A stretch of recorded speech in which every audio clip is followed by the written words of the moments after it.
In today's video, I'm going to show you this stack of dollar books that came from a sale hosted by a local shop. Got a real mixed bag of books in this haul today, from Bronze Age to 90s image titles to modern runs. We've got some single issues, some limited series, and some progress on some runs that I've been working on. So why don't you stick around and check it out.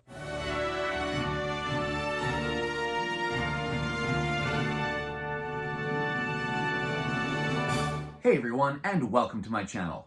My name's Chris, and this is Northgarden Comics.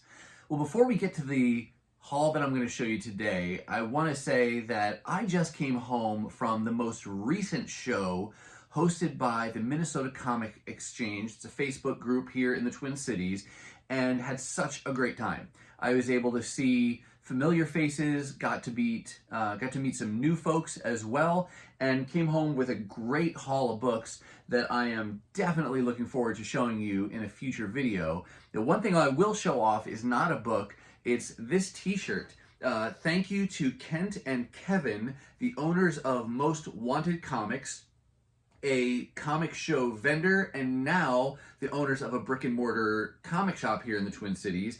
And I've got some history with them and help them out when I can, and they were kind enough to gift me this t-shirt. So definitely had to take advantage of the opportunity to sport this today for this haul. Even though the books today that I'm going to show you don't come from Most Wanted Comics, I'm still going to show off the cool new t-shirt that I got. And I'll put links to their information down below in case you're in the area and you want to check them out. But just wanted to say that up front and give you that teaser. Definitely come back for a future video when I'll show you the really cool stack of books that I picked up at the show today, despite the snow that is falling outside our window. So very thankful that I was able to still make it over there and talk to everybody and get some good books.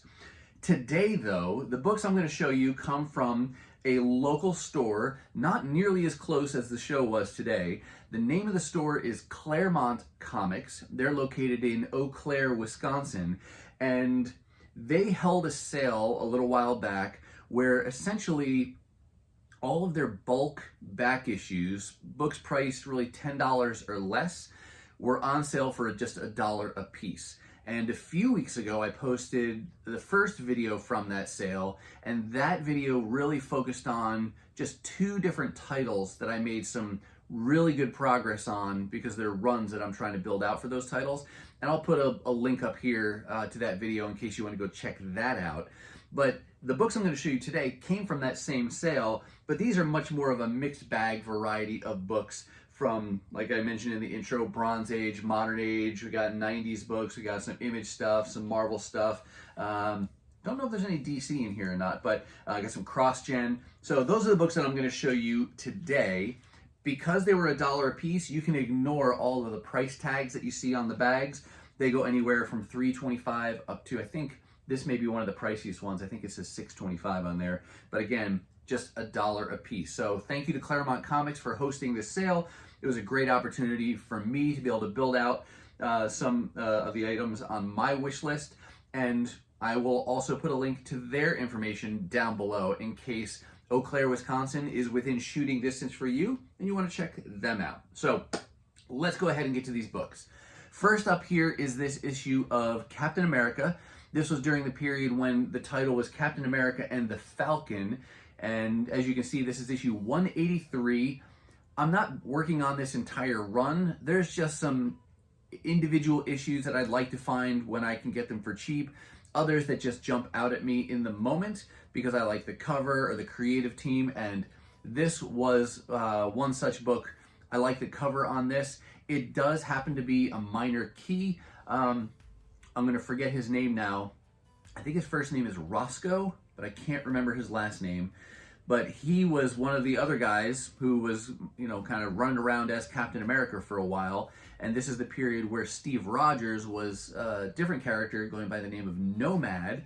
And in this issue, that character Roscoe, aka Captain America, dies. And I think Steve Rogers takes up the mantle again and becomes Captain America again. But minor key, I like the cover, and it's just a fun Bronze Age book with nice yellow background. So happy to score that for $1.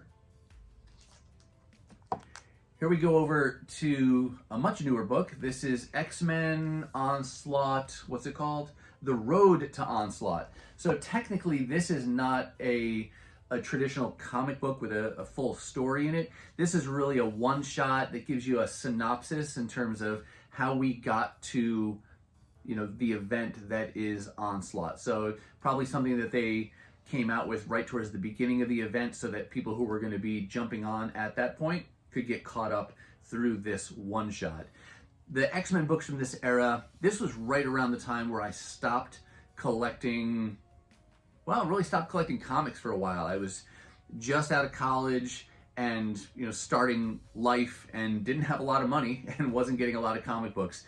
And so I kind of collected up to around this point, but it was somewhere in this time frame of like 96 that I dropped off. And so I'm going back and filling in some of these Onslaught issues, whether they're ongoing, issues from ongoing titles or one-shots like this or limited series. So just fun and very nostalgic to go back to those days when I was first really into collecting. Here's a really fun book to show you. I'm going to go ahead and take it out of the bag. In a recent video, I showed you a bunch of books that I got from Pulp Comics for $1 a piece, and they were from a title called Marvel's Greatest Comics. That title reprinted some of the original Fantastic Four stories, and I think it was or is one of Marvel's earliest reprint titles that goes back, I think the earliest issues go back into the Silver Age even. This particular issue that I'm going to show you today comes from 1972, but this is Marvel's Greatest Comics, number 35. Why is that so significant? Because this issue here reprints Fantastic Four number 48, first appearance of the Silver Surfer. And I'll be upfront with you, I don't ever expect to own a copy of Fantastic Four 48 unless somebody gifts it to me. I don't think I could ever afford it, and even if I could, I don't know that that's the book I would buy. I'd probably buy a lot more dollar books, but I am very happy, on the other hand, to score this reprint of Fantastic Four 48. I figured I'd go ahead and flip it open here to show you the actual panels. I have not ever looked through Fantastic Four 48, so I can't say this for certain, but it looks like there is our first appearance of the Silver Surfer in that bottom panel. And it actually says, "A being whom we shall call the Silver Surfer for want of a better name." It's kind of funny. It's like, we don't have anything better, so we'll call this guy the Silver Surfer. But he has definitely become a mainstay in the Marvel Universe. Very happy to have that. And I also, I don't know if this is a complete reprint of Fantastic Four 48. I know that it was a common practice in some of these reprint issues for panels to be edited out, so it may not be a panel for panel reprint, but still, Fantastic Four 48, even as a reprint for just $1, super happy to have that in my collection. Next up here, Black Widow number 15. I think this is from her most recent ongoing series. I don't think it's continuing anymore. And this was another cover by. I just liked this, was it X-Gwen? Is that what this, it was kind of a theme of variants that they did across a number of titles. Yeah, this is called the X-Gwen variant, and I can't fully see, I think the name is pronounced Care. Is it Care Andrews? Carr? K-A-A-R-E. I'll put a text blurb down there with the variant artist's name, but just thought that was a cool X-Men styled variant of Gwen Stacy, so glad to have that for $1. Now, next here I've got a limited series that I was able to complete. This is the recent Captain Carter limited series that ran for 5 issues. I only got issue number 1 new, and that was right around the time that the first season of What If on Disney Plus was airing, and Peggy Carter as Captain Carter was one of the main characters there. And so she got this limited series, and I never picked up issues 2 through 5 new, but now as a result of this sale, I have completed the limited series. So that's issue 2. Here's a variant of issue 3. That's a pretty great looking cover. And then this is just the standard cover of issue 5. And I already have issue 4. So now I can read that whole series. There's still one variant to issue 1 that's done in the style of the What If show, and if I could ever find that, that would be great. But I think that's more of a ratio variant, so probably not something I'm going to find in the dollar bins. One can always hope, though. Here's another book I'm going to take out of the bag so I can show you, because it's a wraparound cover. This is from Top Cow and Marvel, going back to January of 2007. This is Cyberforce X-Men #1. I think it was just a one-shot. I don't think this went on to be any kind of ongoing.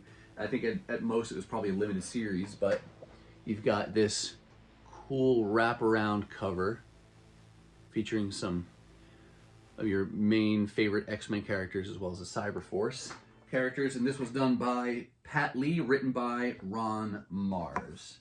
That was a cool find. I'm surprised I haven't shown these next books yet. I've talked about them before, but maybe these are the first ones I ever got. I don't know. I got several issues from this series called Weapon Zero, and this was done by Image Comics. Don't really know a ton about the story, and we're talking the 90s extreme era here, so I'll take it with a grain of salt. I don't know how good it's going to be, but it's written by Walt Simonson, and the pencils are done by Joe Benitez, who's the creator of Lady Mechanica.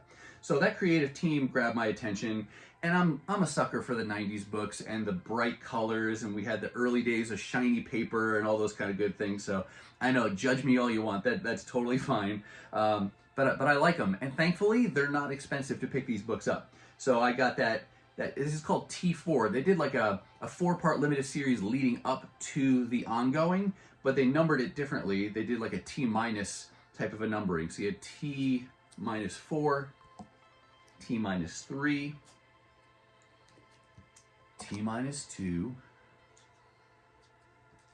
T-1, and then we jump over to the issue 0, which I guess you could look at either the last issue of that limited series or the first issue of the ongoing. And then I got issue #1. I think this only ran for like 14 issues. He had more issues from this series that I could have picked up, but I mean, even at $1 a piece, I got to draw the line somewhere. So I'm going to read these first, see how I feel about it, and then maybe I'll get a few more at a time as I come across those for cheap. But could have gotten them all, but had to hold off because there were other things I wanted instead. Now we're going to keep with some of the indie stuff. I've talked about these cross-gen comics in some previous videos, and I found a few issues from one of that first wave of titles that they launched back in like 2000.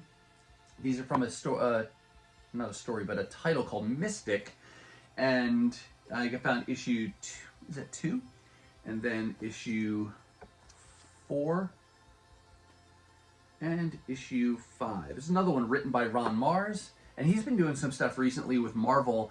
They've been doing these limited series where it's the character name and then it's Rebirth. Like they did Silver Surfer Rebirth. I think they're doing a Warlock Rebirth right now, and there may be some others, but it's been Ron Mars and Ron Lim teaming up for those books. So these guys who were working on a lot of these types of 90s characters then coming back and doing some modern stories with them. But he worked on this Mystic title. Just as a reminder, the way I started with these was seeing an early review or an advanced solicitation of the Sigil Omnibus that's coming out later this year. And Near Mint Condition, another YouTube channel, he did kind of an overview of that, and it looked pretty cool. But instead of getting the omnibus and spending $70, $80 on something that I'd never read before, I figured maybe I'll start to hunt for these in the dollar bins. And there were 4 titles that represented the first wave of cross-gen titles. Sigil was one, Mystic was one, Meridian, and then I'm blanking on the Scion is the 4th one. And so I decided, why not? I'll try to find those when I can get them for $1 or less. So that's where kind of the background of where that comes from. This is not a significant issue other than what it represents to me. This is Fantastic Four #11.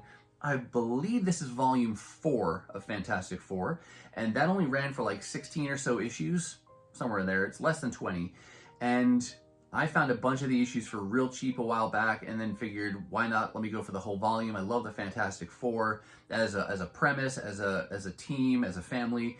And this issue was the final issue that I needed to complete that run. So very happy to have completed, again, I think it's volume 4 of Fantastic Four. Next book, similar. It's not significant, but it represents completing a story for me. This is Old Man Hawkeye, number 11. Done in the same vein as Old Man Logan. They did Old Man Star-Lord, or Old Man Quill, it was, with Peter Quill. They did this Old Man Hawkeye. I just got it originally, got a few issues, because Marco Cicchetto was doing the pencils, and I think he was doing the pencils. He wasn't at this point. It only ran for 12 issues, but this was the only issue I needed to complete it, so I figured, it's $1. Let me complete it. Now I can finish the story, because I've only read like the first 8 or 9 issues. So happy to have completed that short run series. Then we're going to move over, or back to, some Image. Here is Wildcats number 11. Not going for this full volume, but Jim Lee did do a lot of the writing and pencils and covers and a lot of the creative duties on this. This was his creation, and so I'm working on getting the Jim Lee, at least covers, when I find them. So not in any hurry, and this was just the one issue that I picked up at the sale. And then kind of similar, Cyberforce, created by Mark Silvestri, is another early Image title, and I'm trying to build out this whole, technically volume 2, which was like 35 issues. And so I found a couple more. What is this, issue 14 here, and then issue 18. Again, just some great 90s covers there. Oop, I ran out of shelf space. Let's take these off. Come here. Come here. All right. Moving on. Here we go. Back over to Marvel. This was a short, like 5-part story called Gen X, and it's written by Chris Claremont. It's an X-Men story, and the idea is that, and it sounds like the fans asked for it, but Marvel is telling a story about what would the next generation of X-Men characters look like if all the Marvel characters aged in real time. So this is like 30 plus years after the fact, and so these are like kids of the X-Men grown up, and now you've got a next generation of mutants and X-Men team. And I think there were actually 2 different volumes of this, both limited series, like only 5 or 6 issues each, but I saw one of these a while back and grabbed it and figured, let's round it out now. The concept seems kind of cool, and the art's pretty interesting as well, so I'll give that a read once I complete that. I think I still have a couple more issues to go on that. And then, yeah, we got some more Image. This is Cyberforce Origins Striker. I think it's 3 one-shots, but they numbered them 1, 2, and 3. And this is, again, the last issue that I needed to complete that short run. So happy to score that for $1, and now I've got all 3 of those. And really, technically, that ends the haul from Clairemont Comics, but I do still have 2 books I want to show you. They came from a store in the area that my wife and I went to because she likes to do thrifting and vintage shopping, and it was a place called The Shed, not too far from Clairemont Comics. And we were there together at first because they had a couple dealers that sold comic books. And so I went in there with her, looked at the comic books, and then I peeled off and hit the sale at Clairemont while she continued to do the thrift and vintage shopping. But I did find 2 comics while I was there at one of the dealers, and they both wound up being 50 cents a piece because he was having a sale. Going back to the Cross-Gen Comics, it's just a random issue of Sigil, number 28. Got it just because of the price. It was one that he had there. And because if I'm going to find one, I'd rather find 2, because then I can spend an even $1. And so I got this book here. And you may be looking at that going, what? A coverless book? Yeah, I bought a coverless book. I'm not huge into buying coverless. Like, I don't go out of my way to find coverless books. But when I stumble across coverless books that have some significance either to me or just intrinsically within comic book history, then, and I can get them for cheap, then I'll definitely grab them. And in this case, this is a copy of ROM number 31, which has the second appearance of Rogue, who's one of my favorite X-Men. And so I'm not going to find ROM 31 in the dollar bins, but if I can find a coverless copy for 50 cents, happy to pick that up. And it's complete. There's no pages missing or anything. The only other example I have of a coverless book is, I think I found it was X-Men 25 that I found for $0.25 at a sale several years ago. And again, because it's such an old X-Men book, I'm never going to be able to buy X-Men 25, or I don't have plans to go hunting that down as a complete single issue. If I can find it for coverless for less than $1, absolutely going to grab that. So got that one up in Mylar, and on the back, just because I'll show you, here's ROM 32, which is, I think, tied for the 4th appearance, because there's this and one other book. It was the was it one of the Uncanny X-Men's? I don't even remember off the top of my head now, but this one's a tie, I think, for one of her early appearances. But great to see, and she's on the cover there too of issue 32. And I didn't get that on this day, but that was only like $1 or something at a previous sale. But yeah, so I think with that, I'm gonna say that's gonna do it for me, and that's gonna wrap up primarily this haul from Clairemont Comics and their dollar sale, as well as a couple just one-off issues that I found at the shed. But how about you? How have things been going for you on your own comic adventures? Are any of these titles or runs or series things that you're working on in your own collection, or maybe you have them complete and you've read them? Let us know your thoughts and other good things like that down below in the comments. Now, if you're not quite ready for the YouTube fun to stop, I have hand-selected a couple videos here for you to check out. As always, thank you so much for watching, and I'll see you next time.